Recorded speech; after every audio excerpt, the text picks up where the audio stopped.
أعوذ بالله من الشيطان الرجيم بسم الله الرحمن الرحيم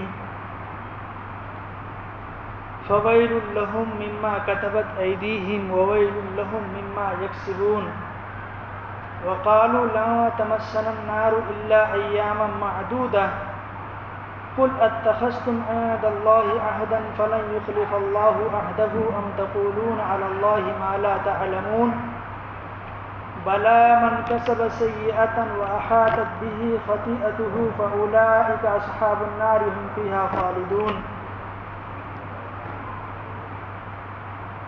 بس ہلاکت و بربادی ہے ان لوگوں پر اس تحریر کی وجہ سے جو ان کے ہاتھوں نے لکھی ہے، اور تباہی ہے ان پر اس آمدنی کی وجہ سے جو وہ کماتے تھے.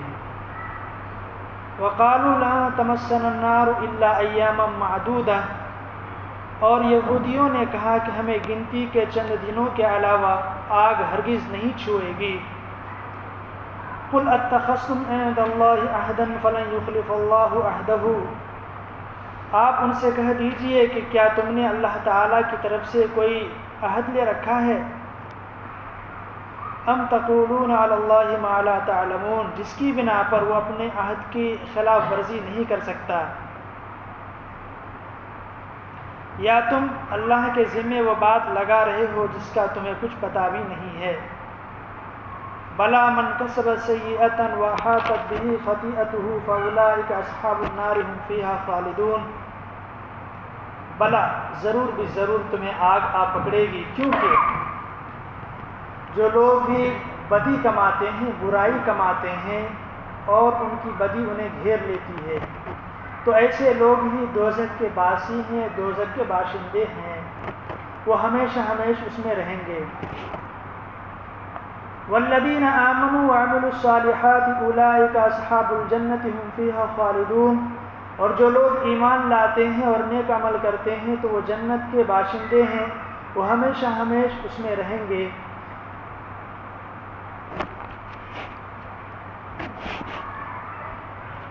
یہ آیت نمبر 79 سے، سورہ بقرہ کی آیت نمبر 79 سے جو باتیں آ رہی ہیں، پچھلے ہفتہ جو تفسیر ہوئی اسی سے ربط ہے. پچھلے ہفتہ یہ بات آئی تھی کہ یہود کے علماء وہ تورات میں تحریف کرتے تھے، اور تحریف کی دو صورتیں تھیں، تحریف لفظی اور تحریف معنوی. ورڈ کو بدل دیتے تھے اور اس کے ساتھ ساتھ اس کی جو میننگ ہوتی ہے ان کو بھی بدل دیتے تھے. تو اللہ تبارک و تعالیٰ اس تبدیلی کی وجہ سے ان پر وعیدوں کو ذکر فرما رہے ہیں، اور فرمایا فویل للذین یکتبون الکتاب بایدیہم ثم یقولون ھذا من عند اللہ لیشتروا بہ ثمنا قلیلا، کہ یہود کے علماء اس تحریر کے ذریعے سے ان کا منشا یہ ہوتا تھا کہ جو یہود کے بڑے لوگ ہیں، بڑے طبقہ ہیں، مالدار طبقہ ہیں، ان کی رضا حاصل کرے اور پبلک کی رضا حاصل کرے، کہ بعض احکام کو وہ چھپا دیتے تھے اور بعض احکام کو رکھتے تھے، یا یہ کہ اپنے منشے کے مطابق اس کی تشریح کرتے تھے، اس کی توضیح کرتے تھے. دوسری یہ بات کی کہ ان کے بڑے لوگ مالدار طبقہ جس طرح کہتے تھے ان کے علماء کو، ان کے علماء تورات کی ویسی تشریح کرتے تھے. تو اللہ تعالیٰ نے فرمایا کہ ہلاکت و بربادی ہے ان لوگوں کے لیے جن کے ہاتھوں نے تورات کو لکھا اور تورات میں اس طرح کی گڑبڑیاں کی. پھر وہ کہتے تھے کہ ھذا من عند اللہ، یہ جو تورات کی تشریح ہے، تورات کی توضیح ہے، مسائل ہیں، یہ اللہ تعالیٰ کی طرف سے. حالانکہ کس کی طرف سے تھا؟ یہ خود ان کی طرف سے ان کی باتیں تھیں، ان کی طرف سے باتیں تھیں، لیکن وہ کیا کہتے تھے؟ یہ اللہ تعالیٰ کی طرف سے ہے. تو اللہ تعالیٰ نے فرمایا یہ غلط باتیں ہیں، ہلاکت و بربادی ہو ایسے ہاتھوں کا جو اس طرح کے احکامات لکھ رہے ہیں. اور یہ کیوں کرتے تھے؟ کہہ رہے ہیں لیشتروا بہ ثمنا قلیلا، یہ لوگ، یہ علماء اس لیے ایسا کرتے تھے تاکہ وہ خریدے، لیشتروا بہ ثمنا قلیلا، تاکہ وہ تھوڑی کمائی حاصل کر لے. تم کتنا کماؤ گے؟ تھوڑے سے، جو بھی ملے گا تم کو، چاہے کروڑ پتی تم بن جاؤ، لیکن پھر بھی اللہ کے نزدیک وہ کیا ہے؟ تھوڑا ہی ہے. تو لیشتروا بہ ثمنا قلیلا، وہ تھوڑی کمائی حاصل کرتے ہیں. فَوَيْلٌ لَهُم مِّمَّا كَتَبَتْ أَيْدِيهِمْ وَوَيْلٌ لَهُم مِّمَّا يَكْسِبُونَ۔ اللہ تعالیٰ نے دونوں کی کیا کی؟ ہلاکت کی بد دعا کی کہ ہلاکت ہو ان کے ہاتھوں کو بھی اور ہلاکت ہو ایسی کمائی کو بھی، یعنی تمہاری کمائی بھی ناپسندیدہ ہے اور تمہاری یہ تبدیلی بھی کیا ہے؟ ناپسندیدہ ہے۔ وَقَالُوا لَن تَمَسَّنَا النَّارُ سے بنی اسرائیل کا یہ دعویٰ تھا کہ ہم اللہ تعالیٰ کے نزدیک معزز محترم اور اللہ تعالیٰ کے لاڈلے دلارے ہیں، لہٰذا ہمیں آگ نہیں چھوئے گی، یعنی جہنم کی آگ مجھے نہیں پکڑے گی، اور اگر جہنم میں چلا بھی گیا تو صرف چند دن کے لیے، جیسے بڑے لوگ جیل جاتے ہیں نا، کتنے دن کے لیے؟ 24 گھنٹے 3 دن کے لیے اس طرح جاتے ہیں۔ تو یہ بنی اسرائیل کہہ رہے ہیں کہ اولاً تو میں دلارے لاڈلے ہونے کی وجہ سے جہنم میں نہیں جائیں گے، خدا نہ خواستہ بالفرض محال اگر مجھے جانا بھی پڑ گیا تو ایام معدودہ، گنتی کے چند دن، یعنی چند دن ہی ہم رہیں گے جہنم میں، پھر واپس کر دیے جائیں گے۔ اس کی وجہ کیا ہے؟ وہ لوگ اس وجہ سے کہتے تھے کہ دین موسوی ہی ایسا دین ہے، ایسا مذہب ہے جس کے ماننے والے اللہ تعالیٰ کے نزدیک اچھے ہیں، بہتر ہیں، دلارے ہیں، اور وہ ہمیشہ ہمیشہ جنت میں رہیں گے۔ لیکن اللہ تعالیٰ کا قاعدہ اور دستور یہ ہے کہ ایک نبی کے ماننے والے ان کی وفاداری کی بنیاد پر وہ جنت جائیں گے، لیکن جب وہ نبی چلے جائے، اس نبی کا زمانہ ختم ہو جائے اور پھر دوسرے نبی آ جائیں تو دوسرے نبی کی اتباع کرنا، اس کی پیروی کرنا ضروری اور لازمی ہے۔ اگر آپ اس کی اتباع نہیں کریں گے تو پھر آپ کفر میں شامل ہو جائیں گے۔ تو یہ بنی اسرائیل حضرت موسیٰ تک ان کا یہ کہنا صحیح ہے، لیکن جب حضرت موسیٰ کا دور ختم ہو گیا، حضرت عیسیٰ تشریف لائے تو گویا کہ دین موسوی ختم ہو گیا، دین عیسوی شروع ہو گیا۔ لہٰذا اے یہودیوں، تم کو دین موسوی کو چھوڑ کر دین عیسوی کو تسلیم کرنا چاہیے، قبول کرنا چاہیے۔ اسی طریقے سے جب دین عیسوی بھی ختم ہو گیا، حضرت عیسیٰ مسیح بھی آسمان پر چلے گئے اور دین محمدی جب آ گیا تو یہودیوں کو، نصرانیوں کو، کرسچنوں کو کیا چاہیے کہ ان دونوں کو چھوڑ کر اللہ کے رسول صلی اللہ علیہ وسلم پر ایمان لائے اور امت محمدیہ میں شامل ہو جائے۔ اگر ایسا نہیں کرتا ہے تو دونوں کیا ہو جائیں گے؟ جہنم میں جائیں گے۔ یہ دستور خداوندی ہے، اور پھر چونکہ اللہ کے رسول کے بعد اب کوئی نبی آنے والا نہیں ہے، آخری نبی ہے، اسی لیے پوری دنیا کے لوگوں کو، جو بھی مذہب کے ماننے والوں ہوں اور دنیا میں جو بھی مذاہب ہوں، ہر ایک کے لیے لازمی یقینی ہے تو کس پر ایمان لائے؟ اللہ کے رسول صلی اللہ علیہ وسلم پر ایمان لائے اور اللہ کے رسول کو آخری نبی تسلیم کریں۔ لیکن وہ کیا کہتے تھے؟ نہیں، دین موسوی ہی کیا ہے؟ بہتر ہے، اگر میں جہنم میں جاؤں گا تو چند دن کے لیے جاؤں گا۔ تو اسی میں اس کی جزر و توبیخ ہے کہ کیا تم اللہ تعالیٰ سے وعدہ کر لیے ہو، کیا ایگریمنٹ کر لیے ہو، کیا سرٹیفکیٹ تمہیں مل گیا ہے کہ اللہ تعالیٰ کی طرف سے کہ تم دین موسوی کی بنیاد پر عیسوی کو چھوڑ کر یا اللہ کے رسول پر ایمان نہ لانے کی وجہ سے تم جنت میں چلے جاؤ گے؟ ایسا ہرگز نہیں ہے۔ آگے اللہ تعالیٰ نے فرمایا بلا من کسب سیئۃ، جس نے برائی کیا، جو برائی کرے گا، وَأَحَاطَتْ بِهِ خَطِیئَتُهُ، اور ان کی برائی ان کو گھیر لے گی، فَأُولَٰئِكَ أَصْحَابُ النَّارِ هُمْ فِيهَا خَالِدُونَ، وہ جہنمی ہوگا اور ہمیشہ ہمیشہ کہاں رہے گا؟ وہ جہنم میں رہے گا۔ تو اللہ تعالیٰ نے ایک جزر کے طور پر، ڈانٹ کے طور پر کہہ دیا کہ تمہارا یہ دعویٰ غلط ہے، تم جو کہہ رہے ہو کہ میں جنتی ہوں، جنت میں رہوں گا، اگر 2 پل کے لیے جہنم میں چلے جائیں تو جانا کوئی بات نہیں ہے، یہ تمہارا دعویٰ غلط ہے اور تمہارا یہ استدلال غلط ہے۔ بلا من کسب سیئۃ، تم برائی کر رہے ہو، دین موسوی ختم ہو گیا، اب تمہیں دین موسوی پر قائم نہیں رہنا چاہیے، اور تم چونکہ گویا کہ حضرت عیسیٰ کے آنے کے بعد اس پر بھی ایمان نہیں لائے اور حضرت محمد صلی اللہ علیہ وسلم کے آنے کے بعد اس پر بھی ایمان نہیں لائے، تو گویا کہ تم نے کفر کیا، شرک کیا، کفر میں شامل ہو گئے، تو گویا کہ تم نے برائی کیا، اور جو شخص برائی کرے گا اور اس کی برائی اسے گھیر کر کہاں لے کر جائے گا؟ جہنم میں جائے گا۔ تم جہنمی ہو، گویا کہ تم اللہ تعالیٰ کے نزدیک کیا ہو؟ مبغوض ہو، برے ہو، دھتکارے جاؤ گے۔ یہ قرآن کی دلیل ہے۔ جو لوگ وکیل صاحب ہیں ان کے لیے بہترین یہ سب نکات ہیں بحث کرنے کے لیے۔ والذین آمنوا وعملوا الصالحات اولئک اصحاب الجنة هم فیہا خالدون، اب اللہ تعالیٰ آگے فرما رہے ہیں کہ جو لوگ ایمان لائے، نیک عمل کیے، اولئک اصحاب الجنہ، یہی کیا ہوں گے؟ جنت والے ہوں گے اور ہمیشہ ہمیش رہیں گے۔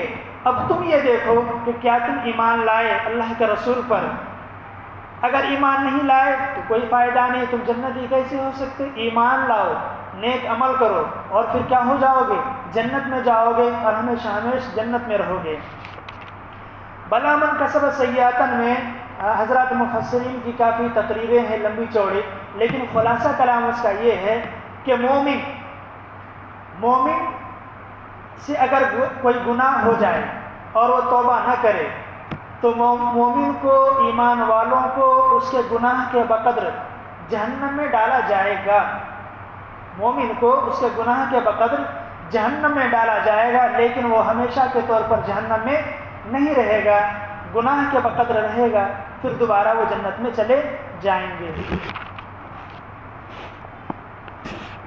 آگے دیکھیے، وَإِذْ أَخَذْنَا مِيثَاقَ بَنِي إِسْرَائِيلَ لَا تَعْبُدُونَ إِلَّا اللَّهَ وَبِالْوَالِدَيْنِ إِحْسَانًا وَذِي الْقُرْبَى وَالْيَتَامَى وَالْمَسَاكِينِ وَقُولُوا لِلنَّاسِ حُسْنًا وَأَقِيمُوا الصَّلَاةَ وَآتُوا الزَّكَاةَ ثُمَّ تَوَلَّيْتُمْ إِلَّا قَلِيلًا مِّنكُمْ وَأَنتُم مُعْرِضُونَ۔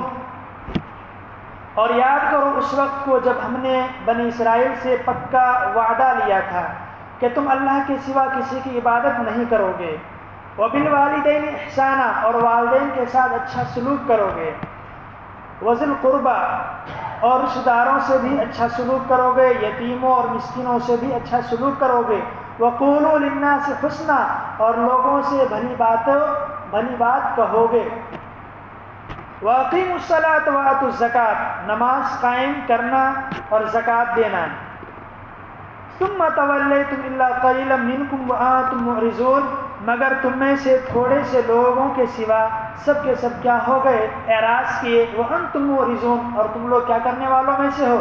اعراض کرنے والوں میں سے ہو، پیٹھ دکھانے والوں میں سے ہو۔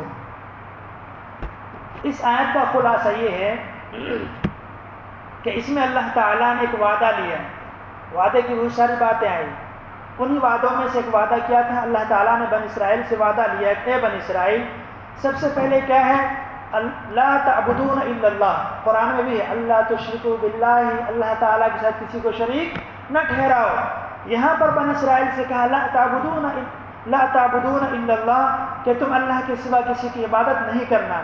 یہاں تک جو نصیحتیں ہیں یہ مشترکہ نصیحت ہے، جس طرح بنی اسرائیل سے اللہ تعالیٰ نے یہ نصیحتیں، یہ وعدے لیے، اسی طریقے سے اللہ تعالیٰ نے امت محمدیہ کے ماننے والوں کو، امت محمدیہ پر بھی یہ نصیحتیں کی ہیں کہ تم اللہ تعالیٰ کے ساتھ شریک نہ کرنا، والدین کے ساتھ حسن سلوک کرنا، رشتہ داروں کے ساتھ حسن سلوک کرنا، یتیموں، مسکینوں، بیواؤں کا خیال رکھنا، وَقُولُوا لِلنَّاسِ حُسْنًا، اور لوگوں سے جب بھی بات کرو اچھی باتیں کرنا، حسن اخلاق کے ساتھ باتیں کرنا، غصے میں نہیں کرنا۔ تو یہ پیغام جہاں بنی اسرائیل کو ہے وہی پیغام اللہ تعالیٰ نے ہم سب کو بھی دیا، اور اس میں خاص طور پر دعوت و تبلیغ کے لائن سے جو خطاب کرتے ہیں یا جو بھی باتیں کرتے ہیں اس کے لیے اہم پیغام ہے وَقُولُوا لِلنَّاسِ حُسْنًا، کہ جب لوگوں سے بات کرو تو بھلی بات کرو، اچھے سے بات کرو، نرم گفتاری کے ساتھ، خوش اخلاقی کے ساتھ اور خندہ پیشانی کے ساتھ تم باتیں کرو۔ ایسا نہیں کہ ایسی تقریر آپ کی ہو کہ پبلک بیچارے اٹھ کے چلی جائے، ایسی باتیں نہیں ہونی چاہیے۔ اس میں خاص پس منظر اللہ تعالیٰ نے جب حضرت موسیٰ اور ہارون کو فرعون کے دربار میں بھیجا تو کیا نصیحت کیے تھے اللہ تعالیٰ؟ اے موسیٰ، تم فرعون کے دربار میں جا رہے ہو، وَقُولَا لَهُ قَوْلًا لَيِّنًا، ان سے کس طرح گفتگو کرنا؟ نرم گفتگو کرنا۔ وہ فرعون وقت ہے اور تم موسیٰ وقت ہو، تمہارا غصہ بھی الگ ہے اور ان کا ظلم و جبر بھی الگ ہے، اس لیے تم آپے سے باہر آ کر کچھ ادھر ادھر نہیں بک دینا۔ قَوْلًا لَهُ قَوْلًا لَيِّنًا، آپ دونوں جب گفتگو کرو گے ان سے تو کس طرح؟ نرم گفتاری کے ساتھ گفتگو کرنا۔ تو جب ایک نبی کو اس طرح کی نصیحت ہے تو ہمارے لیے بھی وہ نصیحت ہے کہ جب ہم بات کریں تو نرم گفتاری کے ساتھ بات کریں، نماز قائم رکھو اور زکوٰۃ دو۔ یہ حکم بھی ان لوگوں کو تھا، البتہ یہودی کس طرح نماز پڑھتے تھے، ان کی صفتیں کیا تھی وہ الگ ہے، ہمارے نماز کے طریقے اور صفت الگ ہیں، لیکن وہ بھی نماز پڑھتے تھے، وہ بھی زکوٰۃ دیتے تھے۔ جیسے اس کے زمانے میں کیا تھا کہ کچھ جنگ اس میں میدان میں رکھ دیتے تھے، آگ آتی تھی وہ چک کے لے کے چلی جاتی تھی، تو وہ بھی زکوٰۃ نکالتے تھے۔ تو اللہ تعالیٰ فرما رہے ہیں کہ یہ جو حکم میں نے نازل کیا اس میں چند ہی لوگ عمل پیرا ہوئے، اور ما بقیت میں سے اکثر لوگ کیا ہو گئے، روگردانی کیے، ہمارے حکم سے روگردانی کی، اعراض کیے۔ وَإِذْ أَخَذْنَا مِيثَاقَكُمْ وَلَا تَسْفِكُونَ دِمَاءَكُمْ وَلَا تُخْرِجُونَ أَنفُسَكُمْ مِنْ دِيَارِكُمْ ثُمَّ أَقْرَرْتُمْ وَأَنْتُمْ تَشْهَدُونَ، اور یاد کرو اس وقت کو جب کہ ہم نے تم سے پکا وعدہ لیا تھا کہ تم ایک دوسرے کا خون نہیں بہاؤ گے اور اپنے آدمیوں کو اپنے گھروں سے نہیں نکالو گے، پھر تم نے اقرار کیا تھا اور تم خود اس کے گواہ ہو۔ ثم أنتم هؤلاء تقتلون أنفسكم وتخرجون فريقا منكم من ديارهم تظاهرون عليهم بالإثم والعدوان وإن يأتوكم أسارى تفادوهم وهو محرم عليكم إخراجهم أفتؤمنون ببعض الكتاب وتكفرون ببعض فما جزاء من يفعل ذلك منكم إلا خزي في الحياة الدنيا ويوم القيامة يردون إلى أشد العذاب وما الله بغافل عما تعملون۔ اس کے بعد تم ہی وہ لوگ ہو کہ اپنے ہی آدمیوں کو قتل کرتے ہو اور اپنے ہی میں سے کچھ لوگوں کو ان کے گھروں سے نکال کر باہر کرتے ہو اور ان کے خلاف گناہ اور زیادتی کا ارتکاب کر کے ان کے دشمنوں کی مدد کرتے ہو، اور اگر وہ دشمنوں کے قیدی بن کر تمہارے پاس آ جاتے ہیں تو تم ان کو فدیہ دے کر چھڑا لیتے ہو، حالانکہ ان کو گھر سے نکالنا ہی تمہارے لیے حرام تھا۔ تو کیا تم تورات کے کچھ حصے پر تو ایمان رکھتے ہو اور کچھ کا انکار کرتے ہو؟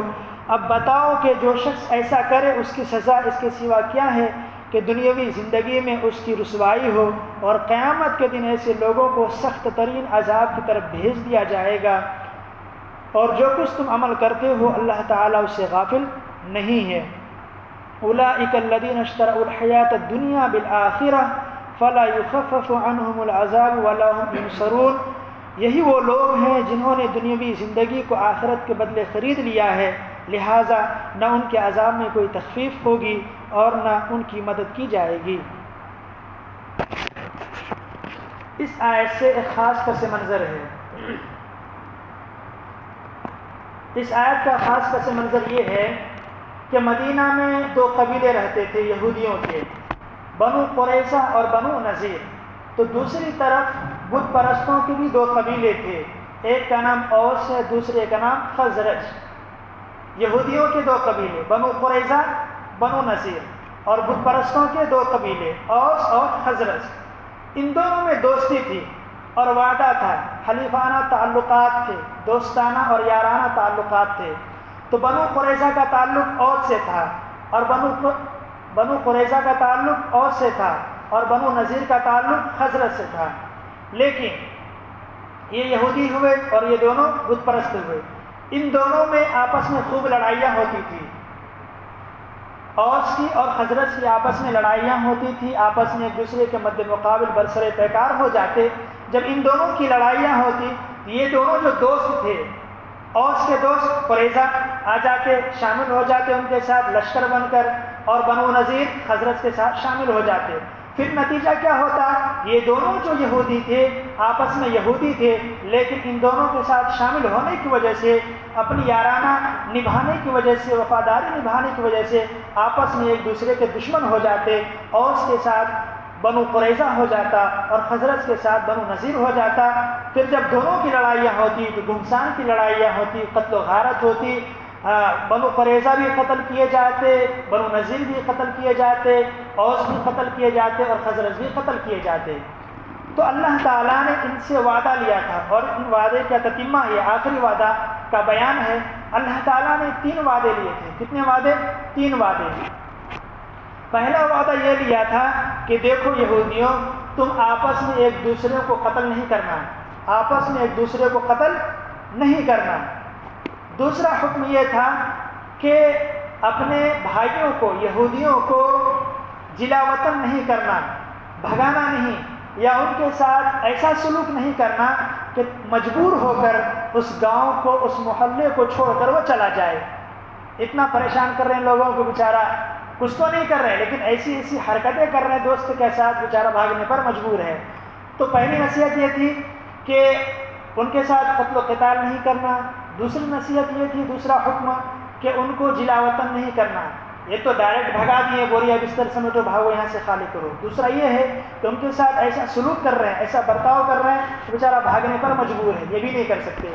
تیسرا حکم یہ تھا اگر یہودیوں میں سے کسی کو کوئی دوسرا شخص گرفتار کر لے، کوئی دشمن لے کر چلا جائے، وہ قیدی بن کر چلا جائے، تو تم لوگوں پر یہ امر ضروری ہے کہ سب مل کر بیٹھک کرو اور ان کی رہائی کے لیے بندوبست کرو، جتنا پیسہ لگے دے کر ان کو رہا کر کے لانا ہے۔ یہ 3 حکم تھا۔ تو یہ لوگ کیا کیے، جب بنو قریظہ بنو نذیر ان دونوں کے ساتھ ہو گئے، پھر آپس میں لڑائیاں ہو گئی، نتیجتاً یہ کیا ہوتا کہ مارے بھی جاتے، اور کچھ یہودی مجبور ہو کر جنگ کے حالات کو دیکھ کر جنگ کی تاب نہیں لا سکتے تھے، وہ گاؤں چھوڑنے پر مجبور ہو جاتے، چلے جاتے۔ تیسرا کام یہ لوگ کیا کرتا کہ جب قریظہ کے کچھ لوگ چلے جاتے نذیر کے پاس، بنو نذیر کے کچھ لوگ چلے آتے قریظہ کے پاس، تو جو بڑے لوگ ہوتے فدیہ دے کر ایک دوسرے کو چھڑا لیتے۔ مثال کے طور پر قریظہ کے لوگ چلے آئے بنو نذیر کے پاس، تو قریظہ والے پیسے اسے دے کر ہم سے لے لیتے تھے قیدی، ادھر والی پارٹی کے چلے جاتے تو یہ لوگ پیسے دے کے لے آتے۔